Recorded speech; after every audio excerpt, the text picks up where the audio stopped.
Escuche, hoy es un día histórico para Argentina. Es la primera vez que un presidente de nación de Argentina visita una iglesia.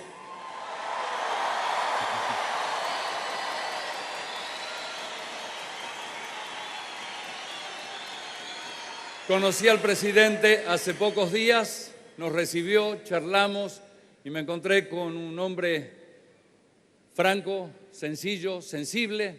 Parecía que lo conocía por mucho tiempo y para mí es un verdadero privilegio presentarles hoy al presidente de la Nación, el presidente Javier Milei.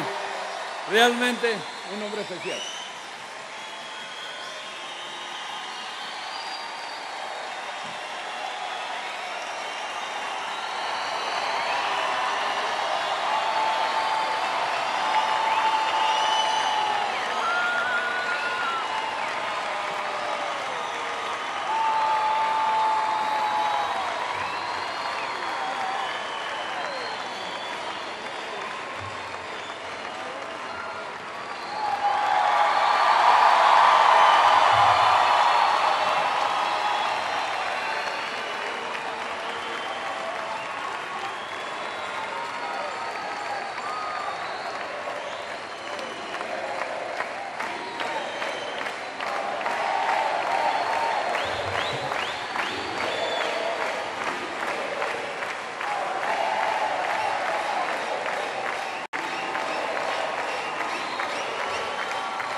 Hola a todos.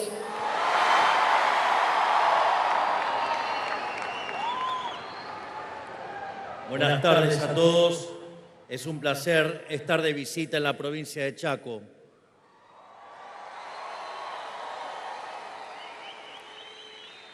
Quiero agradecer al pastor Jorge Ledesma por la invitación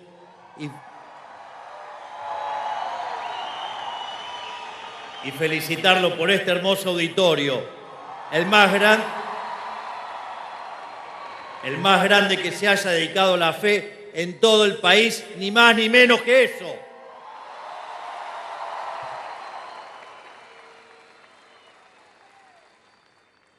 Yo suelo decir que para cambiar el país hay tres frentes de batalla. El frente de la gestión, desde la presidencia realizamos las reformas que la Argentina exige de forma urgente. El frente político, donde construimos el poder institucional necesario para hacer posibles esas reformas. Y el frente de la batalla cultural, donde combatimos por promover las ideas de la libertad y derrotar las ideas del socialismo. Estas han sido inculcadas en buena parte de la sociedad a lo largo de las últimas décadas. La batalla cultural es, quizás, el más adverso de todos los frentes en los que combatimos, porque es un terreno invisible y donde ideas de distinto tipo y origen colonizan desde hace tiempo la mente de las personas, muchas veces sin que ésta se dé cuenta. De la Ilustración en adelante, hubo en el mundo occidental un alineamiento espontáneo entre las ideas de la libertad de nuestra cultura y el desarrollo económico y social de nuestras sociedades de la mano del capitalismo de libre empresa.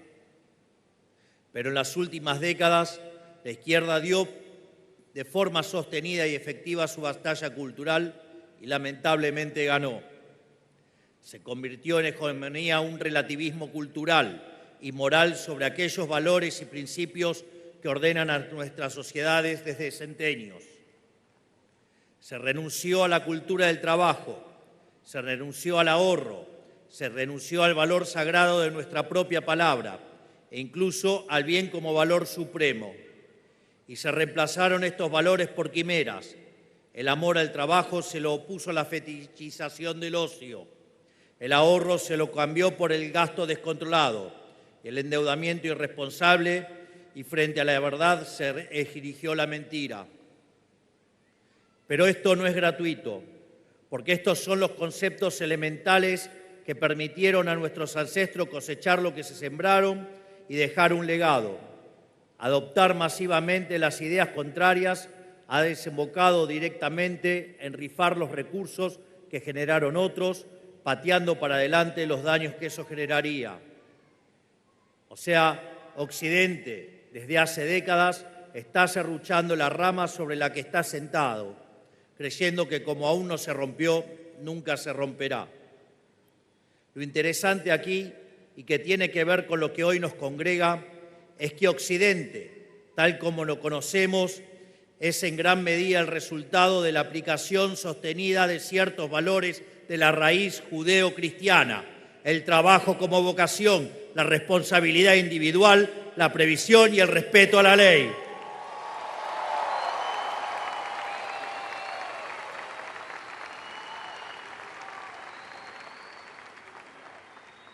Como sostiene Gabriel Ballerini, las primeras lecciones de economía ya aparecen en el Génesis. Dios ya le da a Abraham, cuando se instala en Canaán, 2 órdenes: multiplicarse y cultivar la tierra. Lejos de ser un obstáculo moral, la riqueza puede ser vista entonces como una bendición para quienes sean fieles a los mandamientos. Y ni que hablar, la defensa de la vida.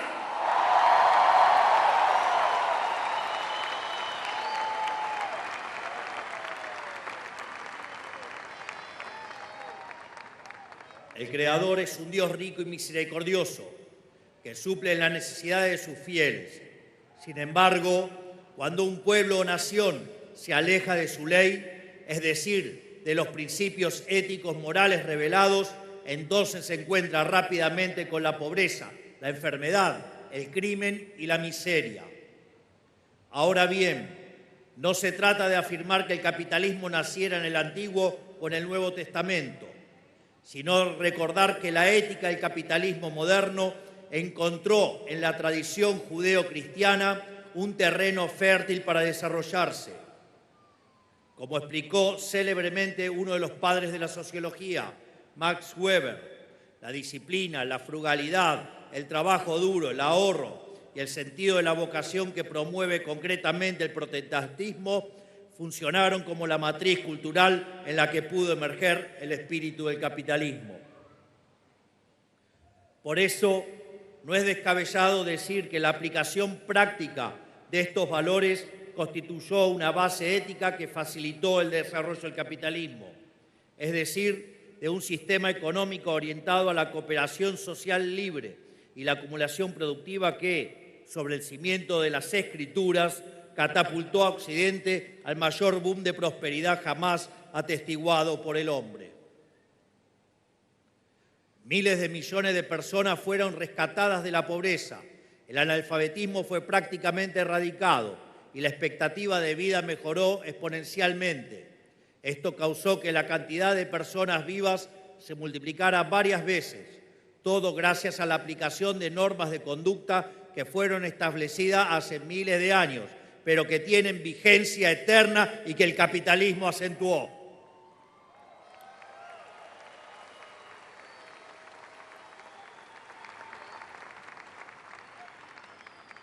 Sin embargo, la izquierda, por su naturaleza anticapitalista, ha tergiversado los valores y principios judeo-cristianos que hicieron grande a Occidente. En su moral retorcida, que es una distorsión de la moral sobre la cual la civilización fue construida, ha invertido el orden de los factores que conducen a la prosperidad. Hay un pasaje en Génesis capítulo 26 que dice: Isaac sembró en aquella tierra y Dios lo bendijo, y ese año cosechó 100 veces lo sembrado, y se hizo rico y prosperó, tanto se engrandeció que llegó a tener mucho poder, tuvo rebaños de ovejas y manadas de vacas y mucha servidumbre.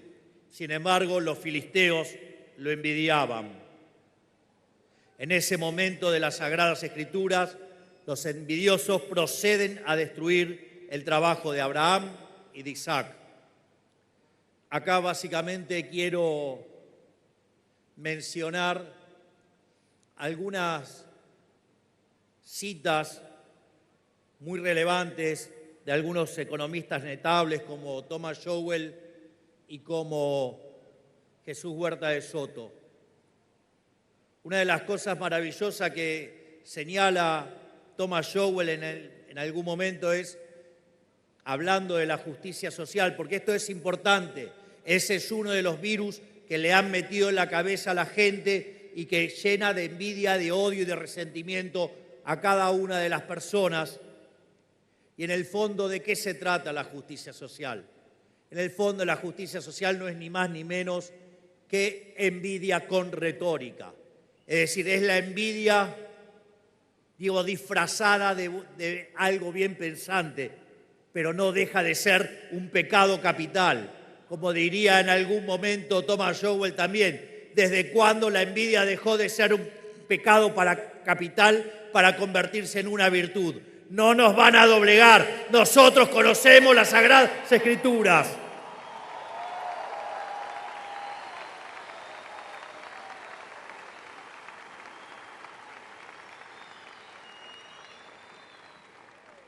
Es más, probablemente, y siguiendo la línea de Jesús Huerta de Soto, no debe haber nada más antijudeo cristiano que la idea de la justicia social. Porque la justicia social básicamente es robarle a una persona el fruto de su trabajo y dárselo a otra. Es decir, es la caridad impuesta por la fuerza, y la caridad no puede ser a punta de pistola. La caridad tiene que emerger del corazón, del alma, del espíritu de uno, y no con una pistola en la cabeza.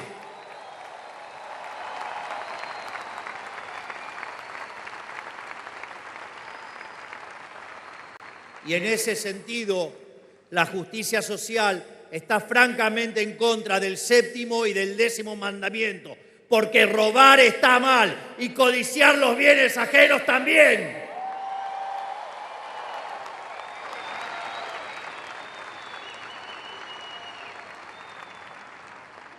En definitiva, la envidia es un pecado que destruye el fruto del esfuerzo del prójimo. Y ocurre que, así como el trabajo duro está en el núcleo de la ética capitalista, la envidia es el pecado que está en el centro de la nefasta ideología socialista. Porque en el fondo el socialismo tiene que ver justamente con eso, con la envidia y con el resentimiento. El resentimiento es aquel envidioso que no tiene los medios para robarle al otro lo que tiene. Y por eso es que se crea ese falso Dios que es el Estado, al cual los envidiosos y resentidos utilizan para adorar, para robarle a la gente de bien el fruto de su trabajo.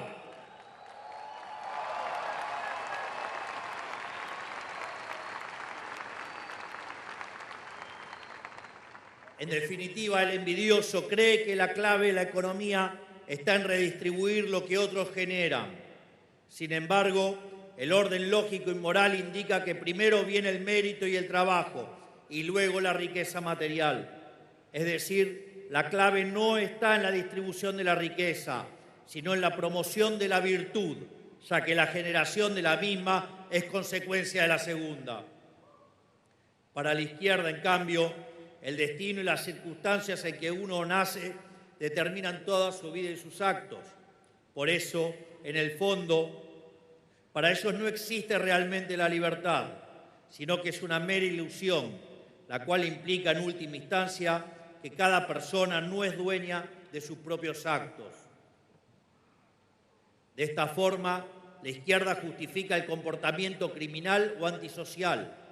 Así, el crimen es para ello un acto justificable, producido por un sistema injusto. No hace falta elaborar acerca del riesgo que implica semejante cosmovisión, que no puede determinar de otra manera que la disolución absoluta del tejido social.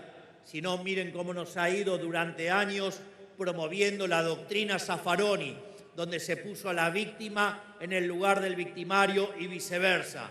Pero como hemos dicho nosotros desde durante la campaña y en el gobierno, aquí el que las hace, las paga.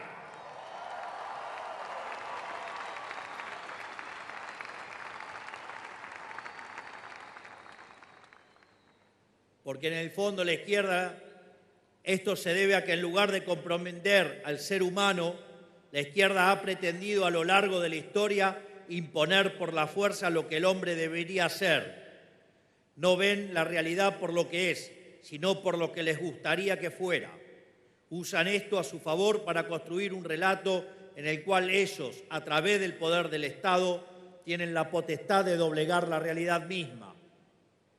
Esto es lo que entienden y defienden como justicia social, un sistema que trata de manera desigual ante la ley a su ciudadanía, en el cual ellos son jueces y parte interesada al mismo tiempo.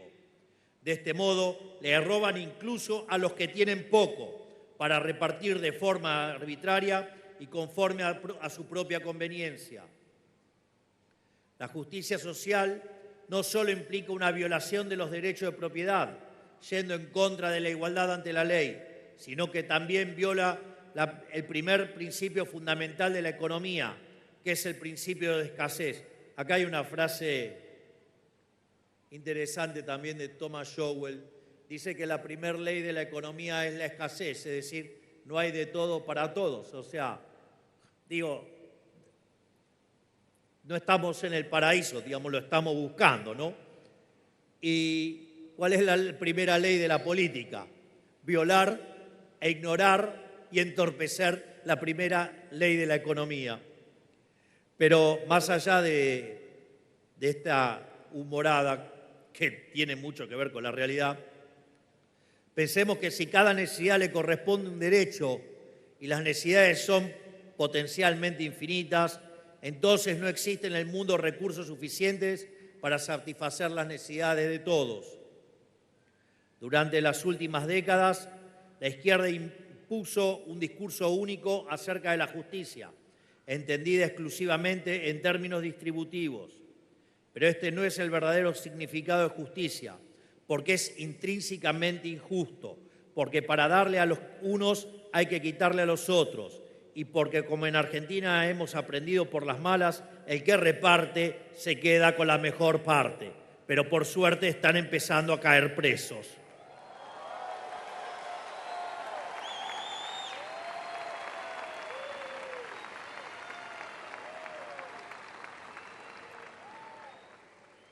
El verdadero significado de justicia es que lo que uno obtenga en la vida será una función del mérito y la tenacidad que uno emplee en perseguir esos objetivos.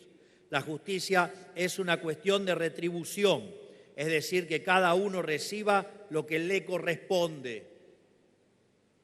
Ellos suelen repetir que nadie se salva solo y nos acusan de individualistas. Pero la realidad es que el capitalismo promueve las únicas comunidades realmente genuinas, donde los individuos se asocian voluntariamente.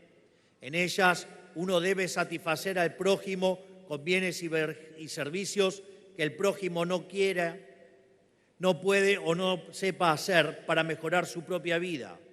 Esa es la verdadera comunidad organizada, no la aberración izquierdista de la colectivización forzada. De hecho, el sistema capitalista no es solamente el único, que genera eficiencia, sino que además promueve la paz. Hay una frase muy destacada de Bastiat que decía: donde entra el comercio no entran las balas. Y además el comercio hace que generemos interdependencia y nos obliga a convivir en paz. Y eso es maravilloso. Pero, obviamente, ¿qué es lo que hace la izquierda? Invierte todo. Todos estos valores invertidos de la izquierda o antivalores representan lo opuesto a aquello que nos hizo grande como civilización.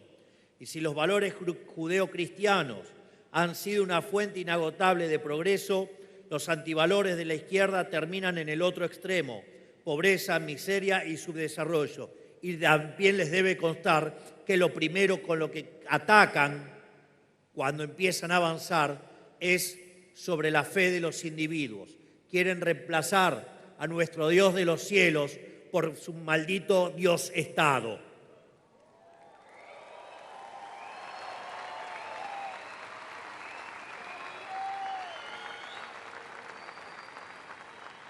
Y como ha pasado una y varias veces y cada vez donde se aplicó el socialismo, si triunfan pasaremos de un mundo de abundancia a uno de escasez.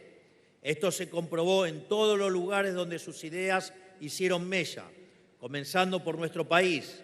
En pocas palabras, si la tradición judeo-cristiana nos trajo la civilización, la izquierda nos conduce indefectiblemente hacia la barbarie. Todas estas ideas nefastas se transmiten y se propagan como parásitos, instalándose en la mente de millones de seres humanos. Gracias a décadas de esfuerzo propagandístico por parte de políticos, empresarios, sindicatos y otros integrantes de la casta, este conjunto puntual de ideas antilibertad se ha propagado hasta los cimientos de la sociedad. Así llegó al punto de confundir y volverse inseparable para mucha gente del ideario común. Y hay muchísima gente que hoy da por ciertas construcciones conceptuales falsas. Piensan que la pobreza de unos es culpa de las riquezas de otros. Piensan que cualquier forma de crédito es timba financiera. Piensan que los empresarios son enemigos de los trabajadores en lugar de socios naturales. Y piensan que pagar un celular en Argentina el doble de caro que lo que es, por ejemplo, en Chile, es vivir con lo nuestro. Buena parte de la sociedad ha sido infectada por estas ideas y hoy piensa y actúa en función de ellas. Estas personas se han convertido en carneros de la casta política que los infectó. Son como prisioneros que buscan congraciarse con su captor yendo en contra de quienes son de su misma condición. Son quienes están acostumbrados al cautiverio, que no toleran la libertad propia ni la libertad ajena. La mayoría de ellos no son intrínsecamente malos y dentro suyo aún poseen el germen de la libertad, pero han escuchado y repetido el canto de las sirenas por demasiado tiempo y hoy están adormecidos. Por eso es tan importante la palabra del Creador, porque los hace volver a abrazar la base de la cultura judeo-cristiana y los hace salir de esta peripecia que nos ha hundido en la miseria. La ideología del Estado omnipresente propone al Estado como una suerte de Dios que puede traer el paraíso a la vida terrenal si le rendiéramos pleitesía. El racional es que si tan solo depositan su fe en el Estado, si tan solo los poderes económicos se dejan conducir por los políticos de turno, entonces todos vamos a ser felices. Pero el verdadero resultado de empoderar al Estado, en última instancia, es que se rompa el vínculo entre el trabajo y la recompensa, entre la virtud y la felicidad. Y la realidad es que esto ya está en la Biblia, está en el Antiguo Testamento y está también en el Nuevo Testamento. Hay una conferencia magistral del profesor Jesús Huerta de Soto que se llama Dios, Anarquía y el Papa Francisco, y ahí menciona dos episodios donde claramente queda en evidencia que el Estado es la representación del maligno en la tierra. En el primer caso es el de Samuel capítulo 8, donde, dado que Samuel ya estaba grande y sus hijos no querían continuar su camino, van y le piden que querían tener un rey. Entonces, cuando Samuel habla con el Creador, le dice, ¿quieren un rey? y el Señor le dice que quieren un rey porque no confían en él.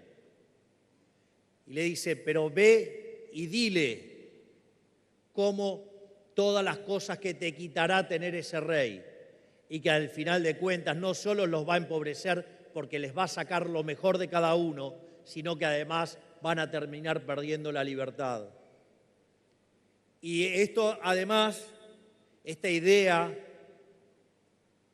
digamos, del Estado como representación del maligno, donde más explícitamente queda claro, es en el Evangelio de San Lucas.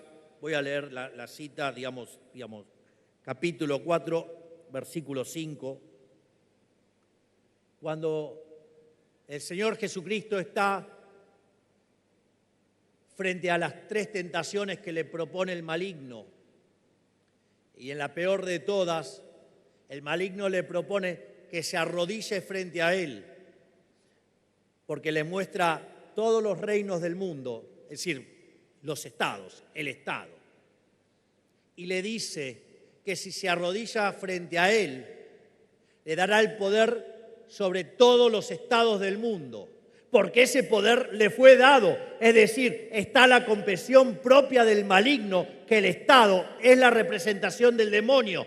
Por eso cada vez que avanza el Estado, digamos, hay más pobreza, hay más calamidades, hay miseria. Por eso es que les digo, despertemos a la fe, porque eso es lo que nos traerá no solo el cielo, sino la prosperidad aquí también en la tierra.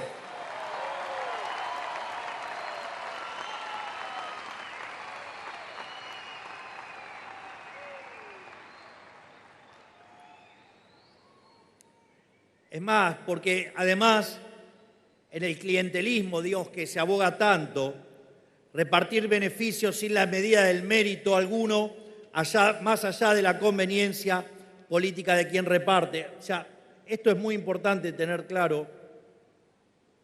Una de las cosas que a nosotros nos guía profundamente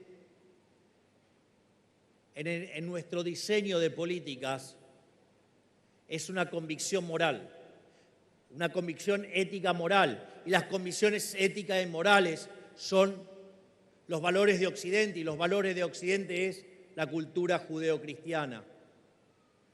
Por eso para nosotros, cada vez que nos enfrentamos a una situación que hay que resolver, repetimos recurrentemente esa definición maravillosa del liberalismo que ha propuesto el profesor Alberto Venegas Lynch, hijo, inspirado en John Locke. Y dice que el liberalismo es el respeto irrestricto del proyecto de vida del prójimo, basado en el principio de no agresión y en defensa de la vida, la libertad y la propiedad.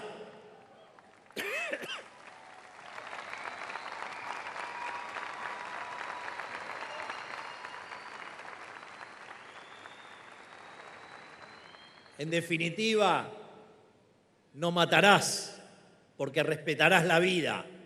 No codiciarás bienes ajenos y por ende no robarás porque vas a respetar la propiedad.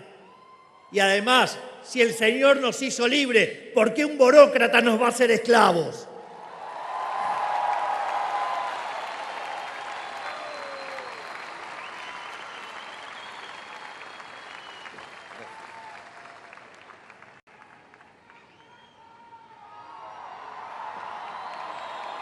¡Viva!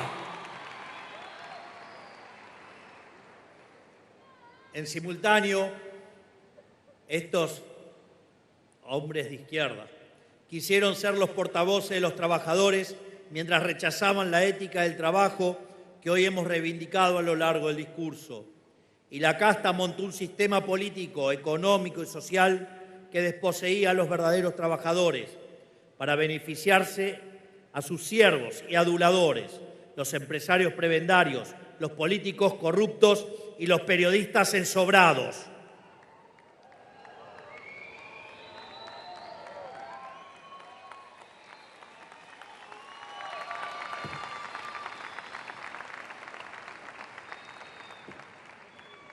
En definitiva, es así que este falso Dios que crearon existía ni más ni menos que para castigar a los justos y premiar a los pecaminosos. Los cultistas del Estado construyeron para esto una cosmovisión radical que insistía en negar identidades contables como que la emisión genera inflación. Todo esto para esconder el agigantamiento del becerro de oro, porque en el fondo no son más que eso. Es un becerro de oro, el Estado es el becerro de oro. La gente encontraba que cada vez su trabajo rendía menos, era devorada por impuestos excesivos, empezando por el señoriaje, el más cobarde de los impuestos porque recurre a la ilusión monetaria para su ejecución. La sociedad cayó así en la pobreza y el esclavismo fiscal. Destruyeron la dignidad del trabajo porque cualquier independencia ofendía a su falso Dios. Muchos, por miedo o por beneficio, se convirtieron en carneros de la casta, justificando y promoviendo este modelo. Sin embargo, una gran mayoría decidió que valía la pena luchar para no vivir arrodillados. Digamos, acabamos de ver y ser testigo del Lucas 4, versículo 5, porque el Hijo de Dios no se arrodilló frente al maligno.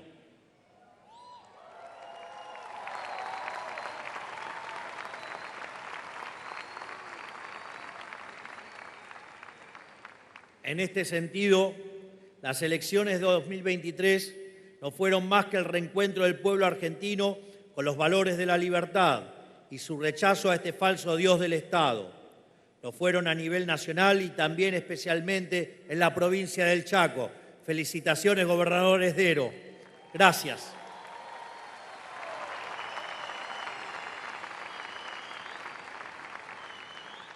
La gente pudo ver que detrás de las promesas vacías de felicidad solo había miseria y opresión y que siempre se trató de eso. La libertad no es ni más ni menos que la luz que nos permite barrer con las tinieblas de quienes quieren volvernos esclavos. No para nada la gran gesta judeo-cristiano es la permanente liberación de la esclavitud, el éxodo eterno, el reencuentro con Dios.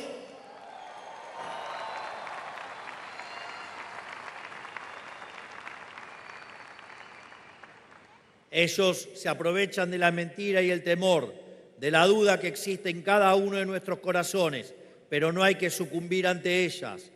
Basta con una decisión, con solo una palabra verdadera, para que toda la telaraña de mentiras que tejieron se vuelva falsa y desaparezca. Es por eso que el testimonio de cada uno de ustedes es más valioso que 1000 titulares falsos. Créanme, porque lo viví en carne propia. Hacer propia la verdad y decirla es la verdadera revolución, como también encontrarnos en el Evangelio según Juan. La verdad os hará libres.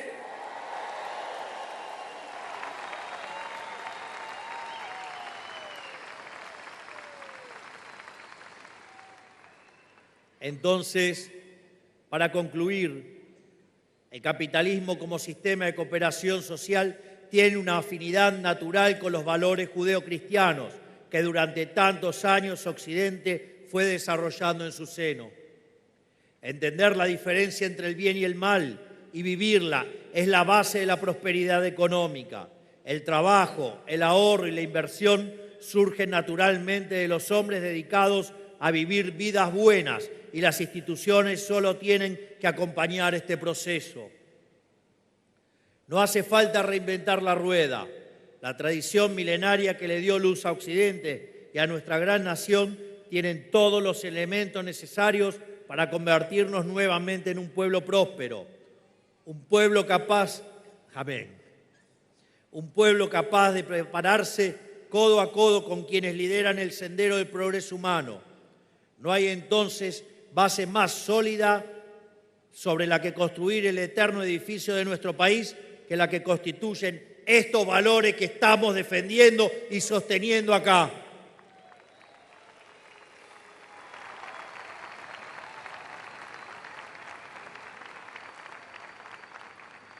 Es así que los que nos proveen la tradición y quienes la mantienen viva es el fuego de un pasado que cuando llega a los corazones de todos los ciudadanos, ilumina a través de ellos a la nación entera.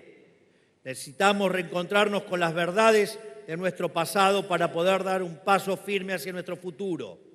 Un pueblo con esta llama en sus corazones se convierte en un faro universal, una luz que ilumina con su gracia a la humanidad entera.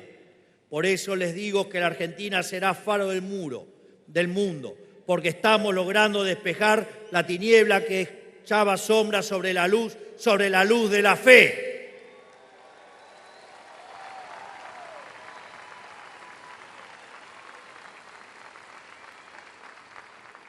En definitiva, y sin más, quiero desear que Dios los bendiga a todos, que la fuerza del cielo nos acompañen y ¡viva la libertad, carajo!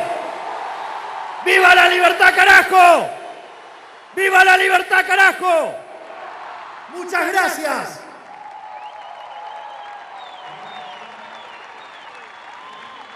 Al señor presidente de la Nación, doctor Javier Milei.